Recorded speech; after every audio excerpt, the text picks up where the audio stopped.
Welcome. You're tuned into Life is a Sacred Journey. Every week, we bring a new perspective to aging and caregiving. Here is your host, Micheal Pope. Good morning, good afternoon, and good evening, wherever you are in the virtual neighborhood of Life is a Sacred Journey. I am your host, or the person that comes to you every Friday at 8 a.m. I want to have a big shout out to Felicia and her family. Felicia is visiting her parents and family in Moldova. And so just a big shout out to them because I haven't gone there yet, but I really am looking forward to the day that I meet her family in person. So just a big shout out that they safely traveled and made it to the loving arms of their family. So thank you so much, Felicia, for everything that you do. I want to, first of all, thank all of you out there in the virtual neighborhood of Life is a Sacred Journey for coming back every Friday at 8 a.m., for helping us to build and grow. And so please continue to do that, to subscribe, to hit the share button, and let others know. Thank you, Sandy Blazer, for, sending this podcast out through your circle. And I hope that it's beneficial wherever it lands. I am having allergy issues this morning, but the good news, in my right eye, I had cataract surgery about 2 weeks ago, and the vision is great. I don't have to wear glasses anymore once the cataract was removed and a lens put in. I have 20/20 vision in the eye, but I can't put any kind of drops or anything in my eyes until I think it's the 12th of June. And that's because that's my follow-up visit. So needless to say, a person with allergies, I just want to take my fingers and scratch my eyeballs out. Pretty graphic, but that's how it feels. So bear with me because I'm squinting a little bit because the lights are also bothering me. So bear with me as I get used to my new eyes. But I told a good friend yesterday, I'm now a part of the sci-fi world that I love so much. I was given a card because of the lens that they put in, so I know the serial number of the lens. I mean, I find that just so amazing. So I'm a part of the sci-fi world that I love so much. I have become a bionic woman. I now have a man-made part in helping me to see.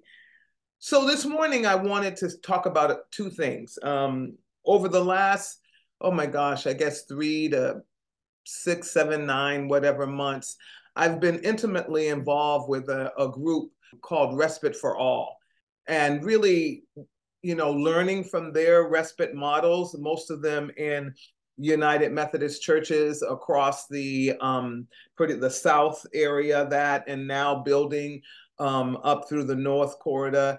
And after a discussion that I had last Friday with a group of change makers and folks and board members, around caregiving and what forms of models or what models would be needed to go into the future to help families and communities keep their elders engaged and involved in the community, even if they had forms of dementia, disabilities, mobility challenges, and all of that. But what I realized, one, it's across the whole world that people are aging and their caregivers need support and help. But that level of caregiving, that level of support that they're getting is so different across the different geographies of our global world. So I wanted to also remind folks of some resources that are out there, because I think the more resources that you have as a caregiver, care partner, you have the ability then to discern what this means to your family, to your context, to your chosen family, to your community. And I love I love the National Institute on Aging. I go into their website 50 million times a year. And one of the extraordinary books that they put together. And again, a lot of professionals have contributed to this. And it's called Caring for a Person with Alzheimer's Disease. There we go. And it's an easy guide, and it's from the National Institute on Aging. National Institute on Aging, Caring for a Person with Alzheimer's Disease. This is free to you. You can just go to their website. This version that I have in my hand is from 2019, so it's 5 years old. But they revise it. But the fact, even if this is the only one that you can get, there's some great information in here. Some of the things that are in here about music, dancing, providing everyday care, helping your children understand, all of that. Great resource. The other resource that I love this, and this is the only copy I have, but I found out you can get it. And this is from AARP. I am an AARP member, and it's there it is, Prepare to Care. Prepare to Care, AARP Family Caregiving, okay? Family Caregiving. I'm trying to get rid of the glare here for you. Prepare to Care. Another great document that has tools and resources. Their website is www.aarp.org/caregiving, or you can call 877-333-5885. And they also have Spanish resources. The phone number for that is 888-971-2013. So these are just some resources that I wanted to make available, and a lot of the education and learning comes from those places. Last thing, the Alzheimer's Association has this wonderful card. It's called a courtesy card, and it reads, "My companion has Alzheimer's and may require extra time. Your understanding is appreciated." And this is a courtesy card that you give to someone, in a restaurant when you hand back the menu, put the card on it, hand it back, so that people will be a little more gracious, slow down a little bit, and understand what is happening. Or on an airline, I just saw something on an airline where somebody with dementia had to be calmed down, and it took a lot of people, because people were reacting to the emotions and frightened the person more. So this is something you can get from the Alzheimer's Association. And I think it's a great resource. Every time I go to something where they are, I grab a handful of them so that I can give them away to people as I'm out and about. All right, so those are some resources, caregiver resources. Again, I'm going to repeat them so that if you didn't have a pen or pencil, you have a few minutes to go and do that. I'll come back and repeat the 3 resources that I provided for you today so that you can make sure you get them in your arsenal of resources. I say get a tiny little box and just throw all your resources in that little box. Call it your caregiver treasure chest, and just throw things in it, because they will be your treasures at some point. You may not need it today, but you will need it eventually. I'm falling out of my seat, excuse me. I sit on a thing that has to be exactly right. All right. Now I want to kind of shift from there, and thank you for indulging me in that moment to share with you resources that possibly you can use or pass them on to others. Recently in my life, there have been a few people who have lost the one that they have been caring for, a loved one, a mother, a friend, or whatever the partnership is. They were helping to care for an individual. That individual has now passed away over the last 3 or 4 weeks. It's happened in my chosen family, and also in the circle of the work that I perform here at Alzheimer's Services of the East Bay. So we lit a candle this morning ahead of time to ensure that we understand, what everybody is going through, whether they be caregivers, family members, or even a community that has lost a familiar face, a familiar person among them.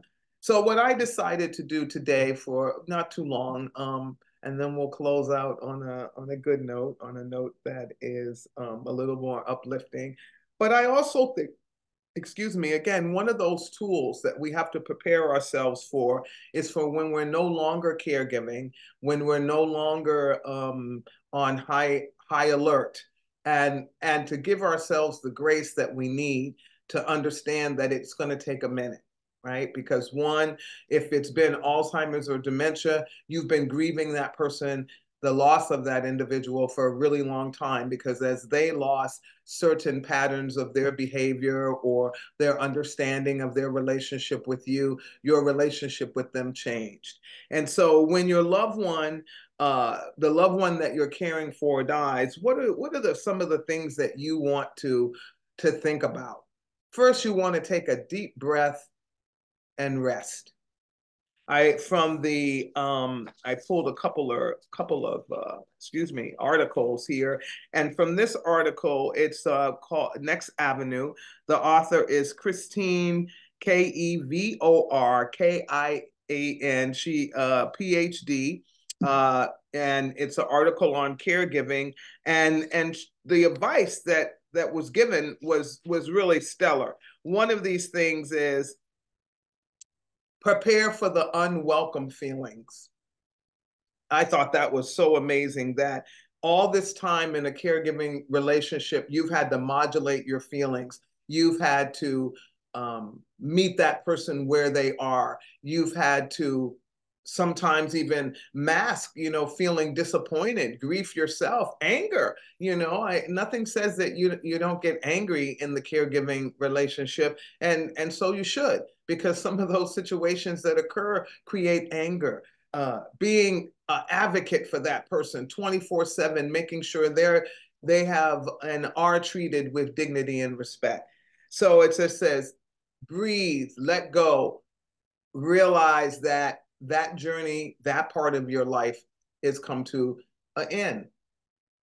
And it's going to take a minute, because if there were hospital beds or any kind of equipment that reminded you of the illness or the frailty or the sort of negative sides of the caregiving relationship, those things will have to be removed and away out of the home. So that means any incontinent,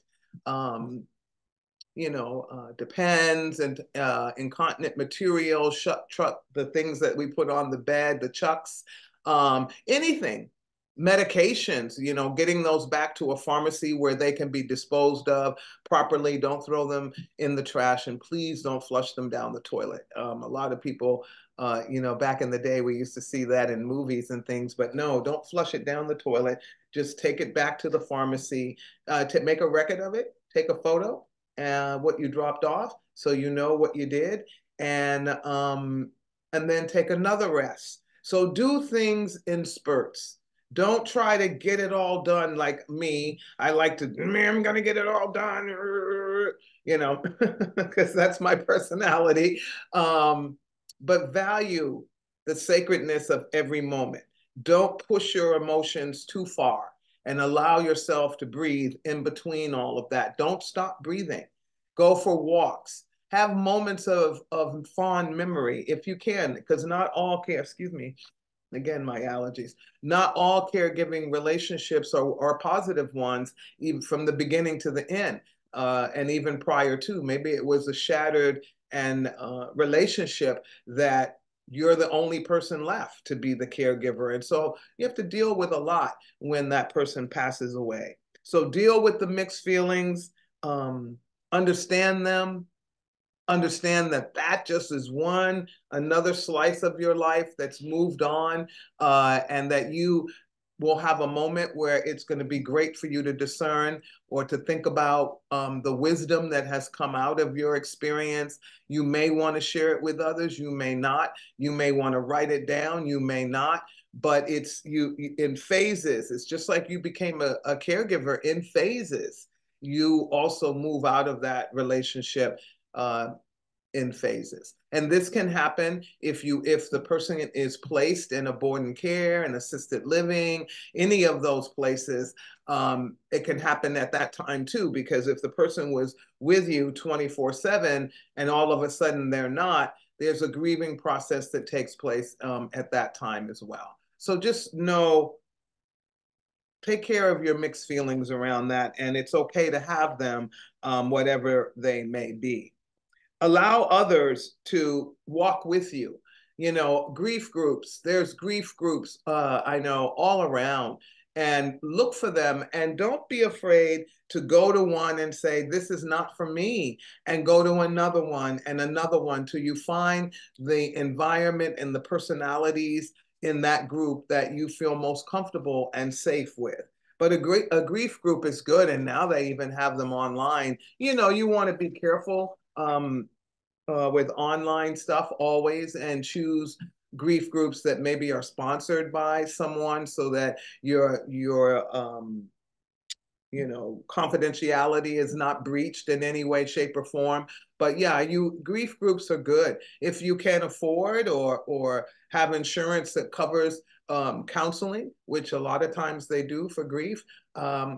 Take advantage of it. It's not something that you have to do long term, but it's a good way to talk through your emotions and feelings that are going on every second after that person passes away or the person is placed. They say is not quickly, in your own speed, your own rhythm. Change the space that you were caregiving in. So that means sometimes people, the bed has moved into the living room because accessibility is so important to visiting caregivers, doctors, or whomever. Get it out of the house as quickly as possible. The DMV, the insurance company that placed it there, make that appointment as soon as you can, so you can bring back that living space. It's not disrespectful, and it's not saying that you're, oh, yay, this is over, woo-hoo, but you will have a sigh of relief at some point, and that's okay too. As caregivers, you have been beaten up by probably someone saying you didn't do this right, or feeling that you didn't do something right along the way. This is the time when you need to nurture yourself for what you've learned and what you've come through. And then spend some time with people who love you, and family members and friends who supported you, in a way to galvanize your memories around this individual, and in a way of just bringing a real peace and a place of dignity to the end of the life of this individual. So those are things that make this passing and this time. I write, as those of you who know, I have many journals for over the years, and I do them annually. Some years they're more sparse than others. I've not written as much, but excuse me, but writing things down is very therapeutic to me. The other was getting out of the house, getting out of the environment in which you perform the caregiving. It's almost like when you open the windows to your home and the door. I love being able to do that, just opening all the windows, opening the doors, and letting the air just flow through, the sweet, fresh air, the deep breath that you take. Go for therapeutic. Again, we learned last week, therapeutic to go and walk in the forest, go to the beach, volunteer at a dog shelter. Yes, there's sadness there, but boy, if you could go and sit with a pup and give them, an hour of your time, just hugging them and petting them and reassuring them, and that will do such wonders for you. It's very therapeutic. So find things that are going to help you re-engage with a life that doesn't have this care giving component. So those are just some brief little tips. Again, I want to go over, someone asked me last Sunday about challenging behaviors. Again, there's somebody who watches Life is a Sacred Journey, but missed the time when we talked about behavior. And I just want to go over it again when we talk about Alzheimer's and behaviors that exist because a person is diagnosed with Alzheimer's disease and also other forms of dementia that create a misunderstanding that crosses them off or disconnects them from the places where cognition and everything comes together, where the synapses are all firing and they can do things, activities of daily living, which, brushing their teeth, taking care of themselves physically, making sure that they can pay their bills, all those things, all of that is impaired. And in many, many cases, the person can no longer do it, particularly in the moderate to late stages of the disease. There are medications, there are things that can help with challenging behaviors that that disengage communication and possibly that person, I don't want to say, well, agitation. I just try not to use negative words. That's why I think a lot about what I say when it comes to this, because I don't want people to begin to think just because somebody has a diagnosis of Alzheimer's or dementia that there are these agitated people who are just going to attack you and all of that. I'm trying to prevent that, but I know sometimes that it's a paradigm that people have been taught and think is reality. And yes, there are people who have behaviors that are somewhat, they have agitation. They may verbally say stuff. We've had a person bang his fist on the table out of agitation.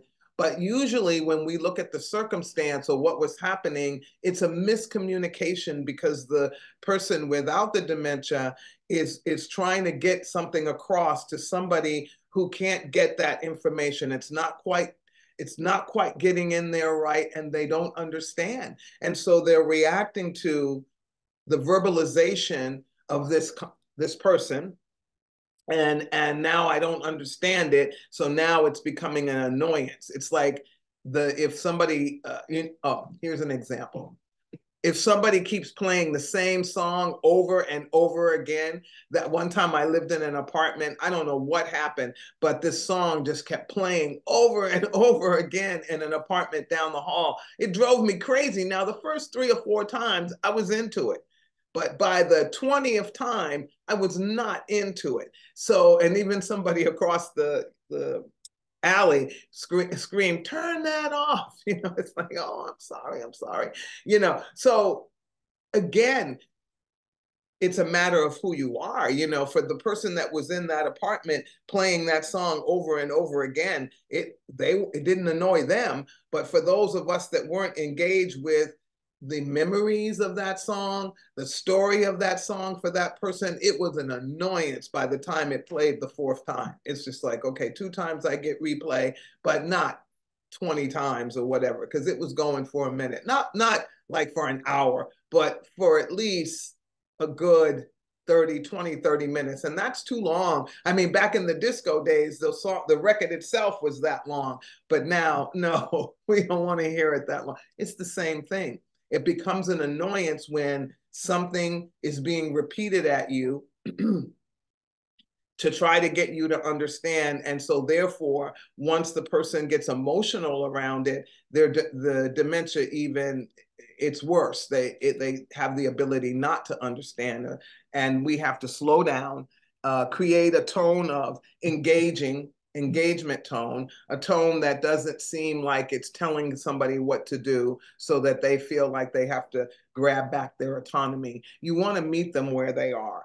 So there are changes in the communication of your loved one. There are changes in the personality and behavior, and there are changes in a level of intimacy and things that they can share with you, meaning empathy and gratitude in those things. Now, not every person, while the disease itself has hallmark symptoms and behaviors and things that we can look at from a scientific perspective, every individual is unique, and how they adapt and how they do stuff is unique as well. So we want to keep that in mind and keep it in mind as we're caregiving, because we have to give ourselves permission that there are some things we will never know because they're locked in this person's brain, locked in their heart and in their life experience. And they may be reacting to something that has absolutely nothing to do with the here and now, absolutely has nothing to do with you,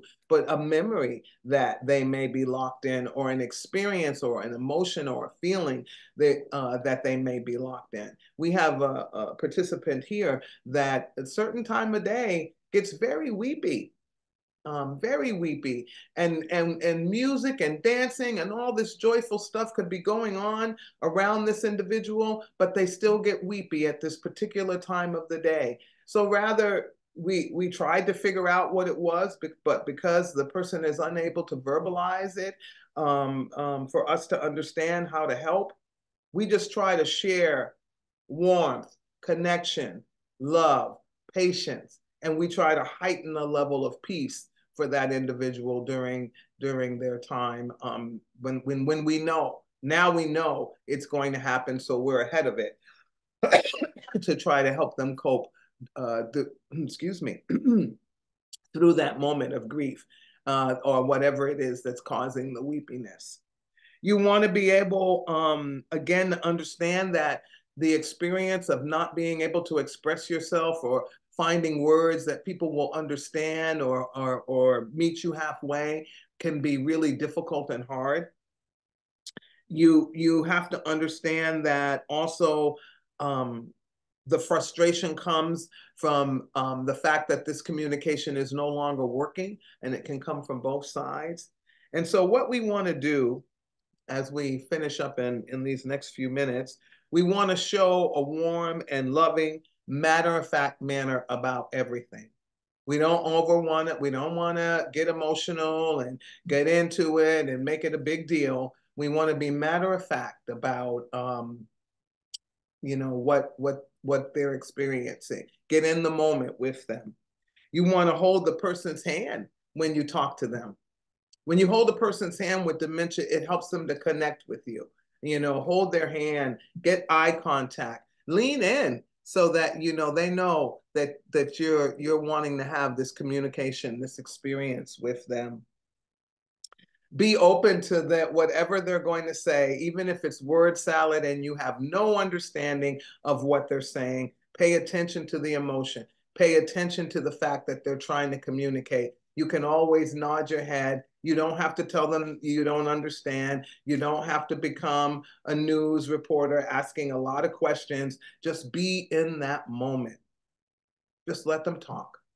Nod your head, smile, hold their hand, comfort them without using words, because you have no words. You don't know what you're responding to, or what they're saying. But if you act as if it's not something that's impossible for you to understand, you don't bring attention to their loss, meaning the loss of language, the loss of words. You want to encourage them. You want to be patient with the angry outbursts. You want to remember it's the illness talking. I love that. And if you become frustrated, you want to take time out. Take time out. Find someone that will help you in your caregiving journey so you get the break you need, during those times when you're frustrated. It's okay to be frustrated. It's what's not okay is not identifying that frustration and what's causing it, and just, barreling through. And I'm speaking to that from experience. Just barreling through things and not taking time to feel, has devastating effects on your life, as you continue to live it. So you want to make sure you stop and pay attention to how you feel. So in this moment, I want you to stop whatever you're doing. And I want you to close your eyes. If you don't have to be a caregiver. We're all caregivers, actually, because we're care partnering in the whole world. We're in care of one another. So close your eyes and take a deep breath. I'm going to hold my head back a little bit and stretch my neck muscles a little bit and move my shoulder muscles. But take a deep breath in and hold it for a few minutes and then blow out. Deep breath in and blow out. And this last time, just center yourself in a moment of quietness while you're taking that deep breath in.